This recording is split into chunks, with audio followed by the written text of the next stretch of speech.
ভারতের অন্তরালে লুকিয়ে থাকা এক অলৌকিক শক্তির কেন্দ্র হলো তারাপীঠ। এটি শুধু একটি মন্দির নয়, এটি একটি বিশ্বাস, এক ভয় আর এক মহাশক্তির উৎস। আজ আমি আপনাদের শোনাবো সেই তারাপীঠের গল্প। এটি কেবল একটি ইতিহাস নয়, এটি একটি সুন্দর অভিজ্ঞতা। তাই চলুন এ টু জেড ট্রাভেল উইথ কুণালের মাধ্যমে আপনাদেরকে শোনাই সেই তারাপীঠ ধামের সুন্দর ইতিহাসের কথা। প্রচলিত ইতিহাস নয়, এই গল্প শুরু হয় এক ছিন্ন দেহ থেকে। যখন ভগবান শিব আকাশপথে ঘুরে ফিরছিলেন সতীর দেহ নিয়ে, তখন দেবতারা তার যন্ত্রণায় পৃথিবীতে বাঁচতে দেহটুকু খন্দ করে দিয়েছিলেন। সেই দেহের তৃতীয় নয়ন এসে পড়েছিল এই মাটিতে।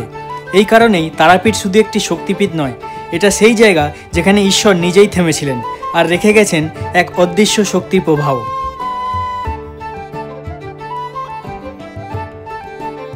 এখানেই জন্ম নয় আরেক অলৌকিক নাম, সাধক বামাখ্যাপা।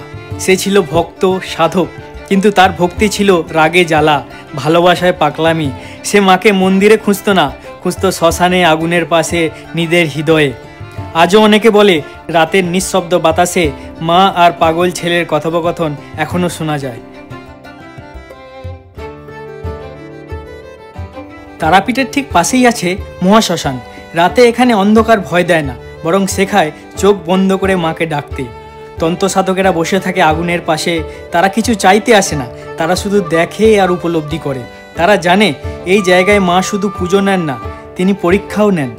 যদি তোমার মন নিঃস্বাস্থ্য হয়, ভয়হীন হয়, তবে তুমি মায়ের দেখা নিশ্চয়ই পাবে।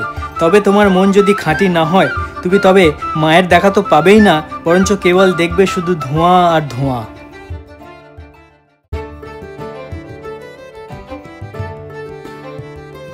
দু 2025 সালে তারাপীঠ আগের মতো আর নেই।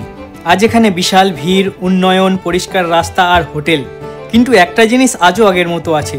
মন্দিরের গর্ভ গিয়ে ঢোকার সময় একটা নিঃশব্দ শিহরণ হয়, যেখানে চোখ নিজের থেকেই নত হয়ে যায়, মাথা চুপ হয়ে যায়, কারণ কেউ জানে না মা এবার কি দেখছেন। দেখা যাবে না ক্যামেরায়, শোনা যাবে না মাইকেও। এই তারাপীঠ অনুভব করতে হয় অন্তর দিয়ে। জয় তারা, তারা। একজন সন্তান যেমন তার মাকে খুঁজে পায় তার নিজের কান্নায়, বামাখ্যাপাও খুঁজে পেত তার মাকে শ্মশানের আগুনে। বহুজন মন্দিরে খুঁজেছে মাকে, কিন্তু বামাখ্যাপা খুঁজেছেন নিজের মনের ভিতরে। তাই তিনি মার সবথেকে বড় সন্তান হয়ে উঠেছিল।